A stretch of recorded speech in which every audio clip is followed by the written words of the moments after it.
তিনার নাম হলো হযরত উযাইর আলাইহিস সালাম। তো উনি বিবিকে বললেন, বিবি আমাকে কিছু রুটি বানিয়ে দাও। তো উনি রুটি বানিয়ে দিলেন, গরম রুটি পোটলাতে করে নিয়ে চলে যাচ্ছেন, গাধার পিষ্টে করে যেতে আরম্ভ করেছেন। যেতে যেতে যেতে ক্লান্ত হয়েছেন মরুভূমির ওপরে, গাধাটাকে এক জায়গায় বেঁধে রেখে উনি রুটির পোটলাটা মাথার কাছে রেখে ঘুমিয়ে গেছেন। মানে ভোক লাগলে রুটি খাবেন, ঘুমিয়ে গেছেন। ঘুমাতে ঘুমাতে ঘুমাতে গাধা মরে গেছে, হাড্ডি মাটি সব হারিয়ে গেছে, বুঝেছেন?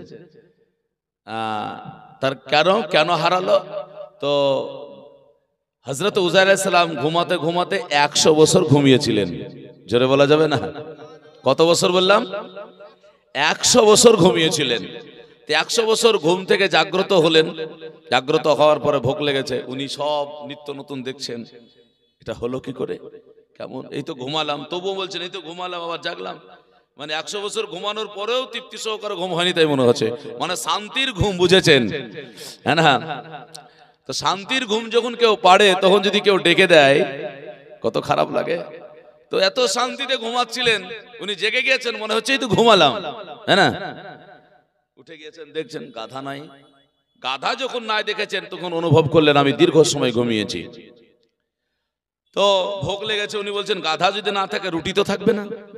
তো রুটি দেখছেন তো বিবি যেমন দিয়েছিল, বলা হয়েছে এ টু জেড যেমন বলে না, বিবি যেমন দিয়েছিল রুটি তেমনই ছিল। জোরে বলি সুবহানাল্লাহ। না পচেছে, না গন্ধ ধরেছে, না কোনো ছাতা ধরেছে। তো বলছে এটা কেন হলো? গাধা মরে গেল, হারিয়ে গেল, আর রুটিটা এমন কেন থাকলো? তা হাদিস শরীফে এসেছে, আল্লাহর নবী আমার বলেছেন কাম লাবিস্তা।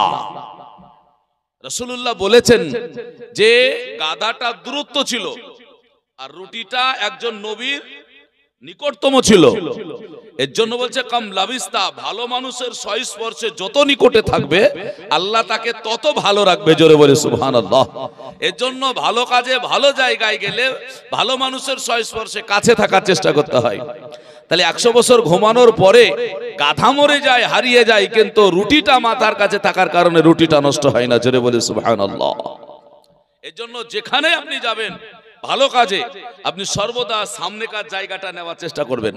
নামাজ পড়তে যাবেন, তাও সামনে নেওয়ার চেষ্টা করবেন। আপনি মাদ্রাসায় যাবেন, হুজুরের কাছে গিয়ে বসার চেষ্টা করবেন। জালসা শুনতে যাবেন, সামনে জায়গাটুকু একটু পূরণ করার চেষ্টা করবেন। তাহলে কি হবে? আল্লাহ পাক আপনাকে সওয়াব বেশি দিবে। হতে পারে সেই ওসিলায় জান্নাত চলে যাবেন। মানে জান্নাত তো ধরেন আল্লাহর দয়া ছাড়া হবে না, নাকি? হ্যাঁ, জান্নাত আল্লাহর দয়া ছাড়া হবে না। আপনি নামাজ পড়ে পড়ে কপাল ঘটা করে ফেলেন, যদি আল্লাহর দয়ার প্রতি বিশ্বাস না থাকে জান্নাত পাবেন না। বুঝেছেন?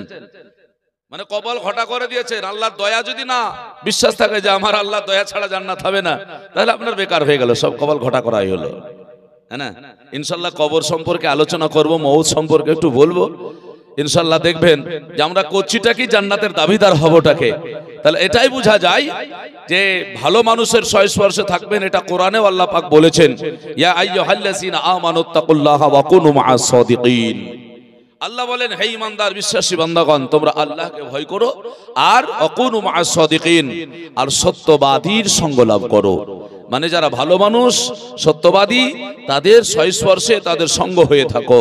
মিথ্যুকদের সঙ্গ হইও না, খারাপ মানুষের সংস্পর্শে থেকো না, ভালো মানুষের সংস্পর্শে থেকো। তাহলে আমরা কি বুঝলাম? যে ভালো জায়গায় যেতে হবে।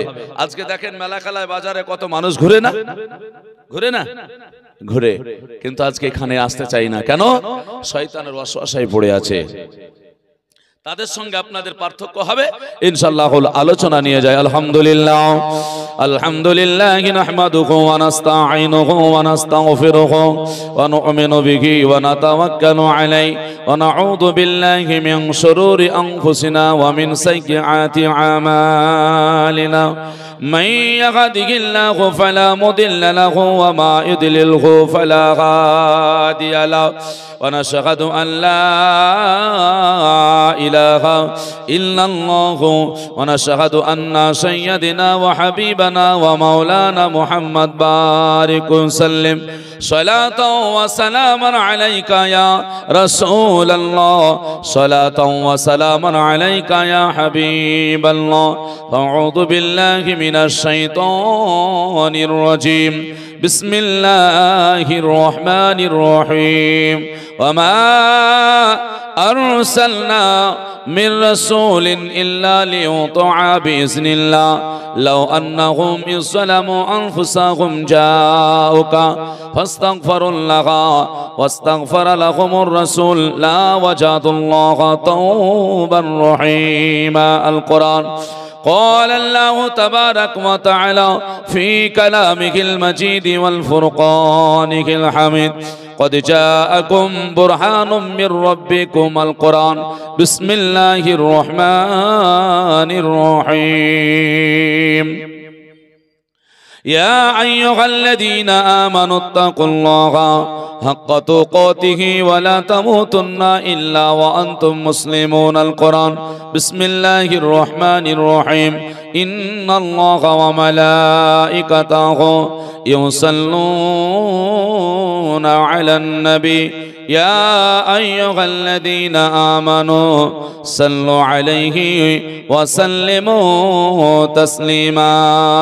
اللهم صل على زرجره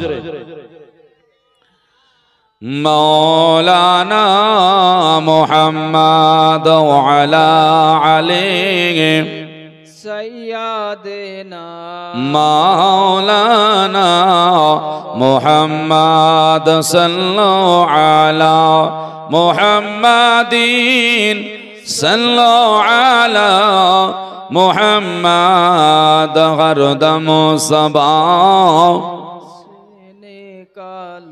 पाक नामे मोहम्मद हरदम सबाओ से निकालो सफियाना मोहम्मद या रसूल अल्लाह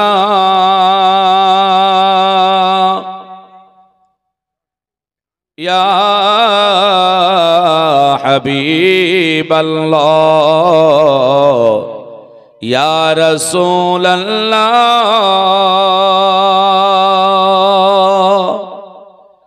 या हबीब अल्लाह। गो मोदेर दयार नबी तुमी मोदेर सहारा তোমায় ছাড়া রইতে পারি না। या रसूल अल्लाह या हबीब अल्लाह या रसूल अल्लाह या हबीब अल्लाह। ओ गो रसूल तुमी ना एले के बा जानतो अल्लाह के बोले। नबी नासरा अल्लाह जाना जेत कवि बोलছেন ओ गो रसूल तुमी ना एले के बा जानतो मौला के बोले। आरो तुमी ऐसे दिले नबी तुमी ऐसे दिले नबी स्वयं खुदार ठिकाना তোমায় ছাড়া রইতে পারি না। या रसूल अल्लाह या हबीब अल्लाह या रसूल अल्लाह या हबीब अल्लाह। अल्लाह हुम्मा सल्ली अला मौलाना मुहम्मद व अला आले सय्यदिना मुहम्मद सल्लल्लाहु अला मुहम्मदिन सल्लल्लाहु अला मुहम्मद हरदम सबा से निकालो पाक नामे मुहम्मद हरदम सबा से निकालो। শফিআনা মুহাম্মদ সাল্লাল্লাহু তাআলা আলাইহি ওয়াসাল্লাম। আলহামদুলিল্লাহ, যাবতীয় প্রশংসা মহান স্রষ্টা রব্বুল আলামিনের জন্য, যে আল্লাহ আমাদের সকলকে নবী পাক সাল্লাল্লাহু আলাইহি ওয়াসাল্লামের উম্মত করে জগতের বুকে পাঠিয়েছেন। সেই মহান আল্লাহ পাকের শুকরিয়া আদায় করি, সকলেই বলি আলহামদুলিল্লাহ। তারপরে পরে আমার আপনার সারা কুল কায়নাতে নবী সাল্লাল্লাহু আলাইহি ওয়াসাল্লামের উপরে লক্ষাধিক দুরূদ ওয়া সালাম, শান্তি ধারা পারা বর্ষিত হোক, অর্পিত হোক, সকলেই বলি আল্লাহুম্মা আমিন। বিরাদার ইসলাম, খুব মনোযোগ দিয়ে শ্রবণ করবেন। আমাদের জন্য ভয়াবহ সময় চলে এসেছে, মুসলিম জাতির জন্য খুব কঠিন সময় এসেছে, বড় পরীক্ষার সময় চলে এসেছে আমাদের কাছে, হ্যাঁ না? যদিও বা আমাদের ফেরাউন নমরুদ তাদের জামানার মতো আমাদের জামানা এখনো আসেনি, তবে তাদের একেবারে কিছু নিদর্শন আমাদের কাছে এসে হাজির দিয়েছে, হ্যাঁ না? অবশ্যই আমাদেরকে তার জন্য প্রস্তুত থাকতে হবে, এক আল্লাহ পাক রব্বুল আলামিনের কাছে ফরিয়াদ করতে হবে। বিরাদার ইসলাম, তবে চলুন আলোচনার দিকে এগিয়ে যাই। আমি প্রথমেই বলেছি, যত কাছে থাকবেন তত ভালো থাকবেন, তত ভালো লাগবে। চোখে চোখ পড়লে মহব্বত বাড়বে। চোখে চোখ যদি না আসে, চেহারায় যদি মিল না হয়, তাহলে মহব্বত বাড়ে না, মহব্বত হয় না। যাকে আপনি প্রেম করবেন, যাকে আপনি ভালোবাসবেন, যাকে আপনি মহব্বত করবেন, আর পিছন দেখে কোনোদিন মহব্বত হবে না, হবে না। দূর থেকে দেখে মহব্বত হবে না। এর জন্য কাছে আসতে হয়, কাছে আসলে মহব্বত বেড়ে যায়, হ্যাঁ না? এর জন্য আপনাদেরকে কাছে ডেকেছিলাম। যদি মনে করেন তাহলে একটু আসবেন, কাছে ভালো লাগবে। তো পবিত্র কোরআন, আল্লাহ পাক রব্বুল আলামিনের অটুট সংবিধান, মহান আল্লাহ রব্বুল আলামিন তিনি কি বলেছেন জানেন? আজকে হয়তো আপনারা জলসা এসেছেন, জলসা শুনছেন, আপনারা জানেন যে আপনাদেরকে আল্লাহ পাক পরীক্ষা করছে। আপনারা জানেন, শুধু জলসাই নয়, 24 ঘন্টা আল্লাহ পাক আমাদেরকে দুনিয়াতে পাঠানোর পরে আল্লাহ পাক আমাদের পরীক্ষা করছেন। এটা কোরআনে ঘোষণা দিয়েছেন। যারা বাইরে ঘোরাফেরা করছেন, আল্লাহ পাক আপনাদেরকে পরীক্ষা করছে। আপনারা কি জানেন? আপনারা হয়তো জানেন না।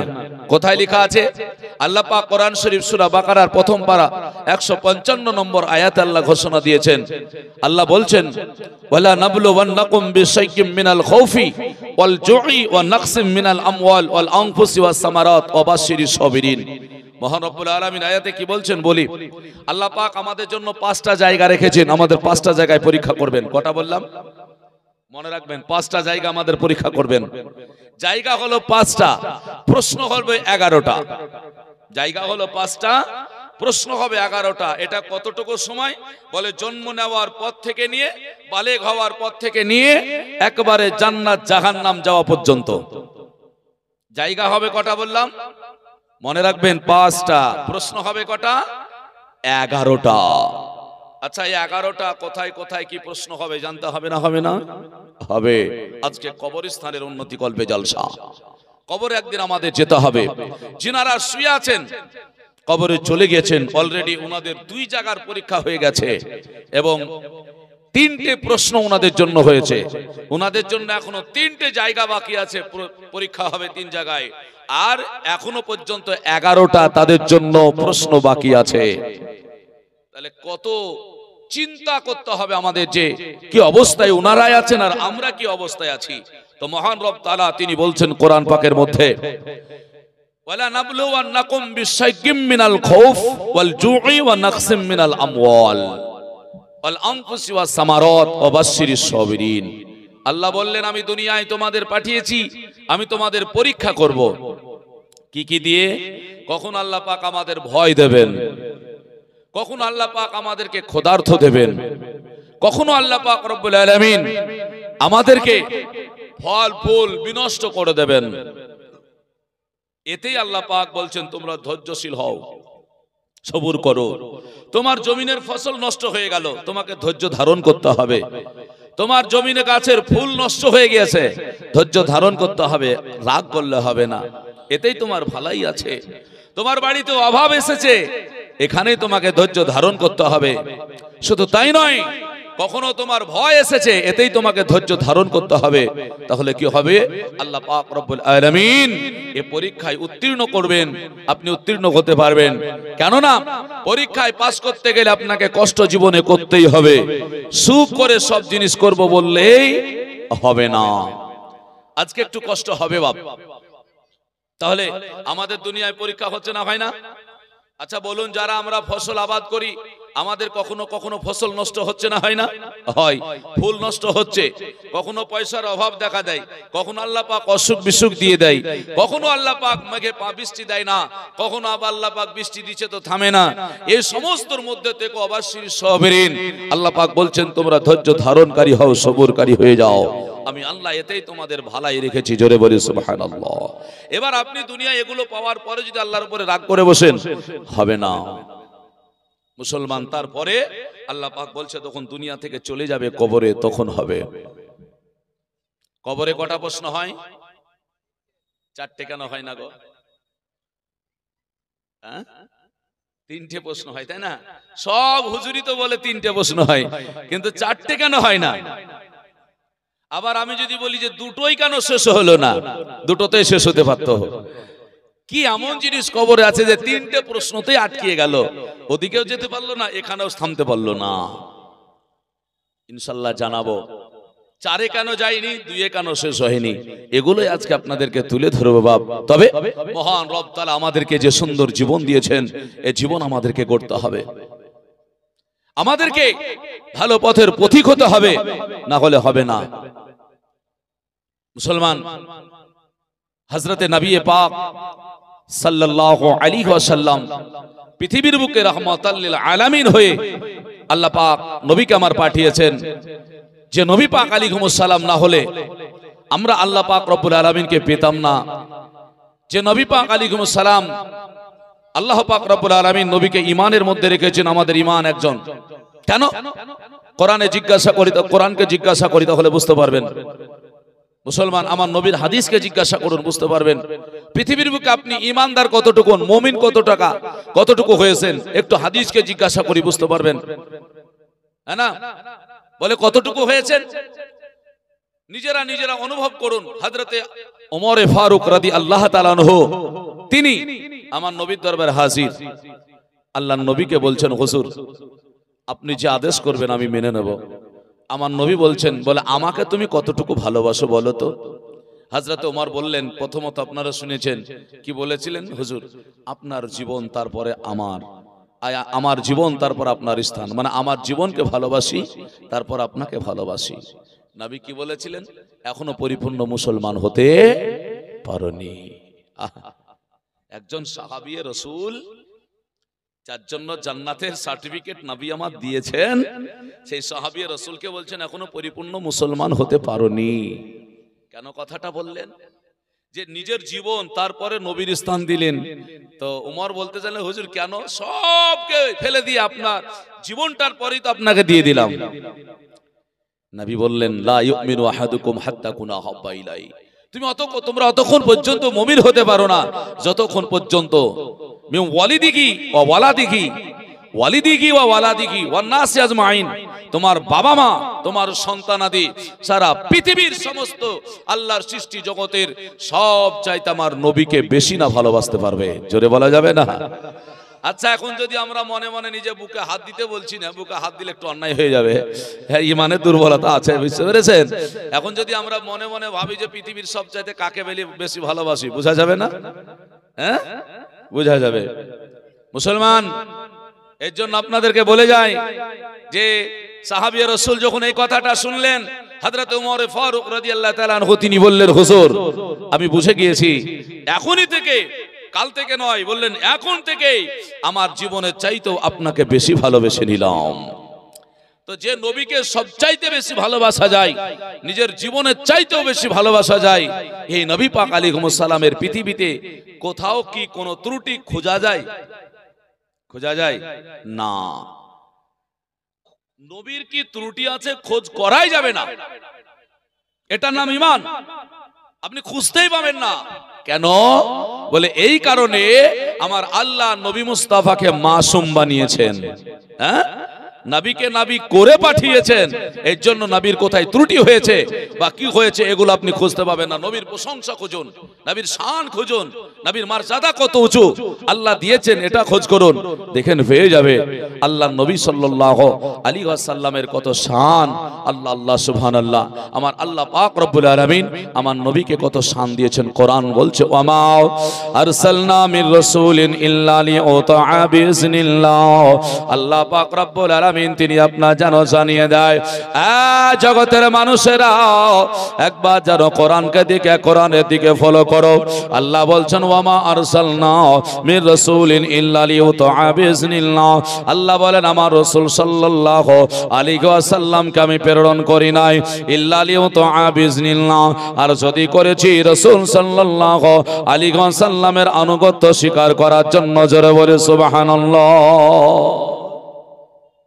কি বললেন যে রাসূলকে আমি প্রেরণ করি নাই, যদি করেছি তো রাসূল সাল্লাল্লাহু আলাইহি সাল্লামের আনুগত্য করতে হবে, রাসূল যে নির্দেশ দেবে সেই নির্দেশ অনুযায়ী চলতে হবে, নবী যে কথা বলবেন সে কথা মোতাবেক চলতে হবে, তাই না? কি বলে তাহলে রাসূল যা করবেন সেটা নয়, কিন্তু রাসূল যা বলবেন করতে সেটা করতে হবে। রাসূল যা করেছেন এটা বলা যাবে না যে রাসূল যা করেছেন তা করব, এটা বলা যাবে না। কিন্তু আমাদের অনেক ভাইরা বলে দেয় না যে নবী যা করেছে তা করব, বলে না বলে না। এখন যদি এই কথা বলে তাহলে ওদেরকে 11টা করে বিয়ে করতে হবে। নবী আমার 11টা বিয়ে করেছে, করতে হবে না? কতজনের দাড়িগুলো পেকে গেল গো, লাস্ট বয়সে বলছে নবীকে আর নবী করেনি আমরা কেন করব, নবীর সাহাবীরা ইয়া নবী করেনি আমরা কেন করব। ও মৌলভী সাহেব বলছে গো, মৌলভী সাহেব বলছে নবী সাহাবীরা ইয়া নবী করেনি আমরা কেন করব। এটা বলছে না যে নবীর সাহাবীরা ইমামতি করে 1 টাকা বলে আমি টাকা নিব না, এটা বলছে না। মৌলভী সাহেব কোন মসজিদের মৌলভী সাহেব বলেছে যে আমি ইমামতি করে টাকা নিব না, কোন সাহাবীরা নেয়নি বলেছে? কেন বলছে না? যদি বলেন যে তাদের তো সংসার আছে, আমি তো বলবো সাহাবীদেরও তো সংসার ছিল, ছিল না ওদের সংসার? তাহলে এই কথাটাও তো বলেন একবার হলেও যে নবী সাহাবীরা যা করেন আমরাও করব না। মুসলমান কথাগুলো হিসাব করে বলতে হয়। এর জন্য কোরআন বলছে বলে না আমার রাসূল যা করতে বলেছেন সেটা করো, ওনারা কি করেছেন ওটা নয়, যা করতে বলবে সেটা করতে হবে।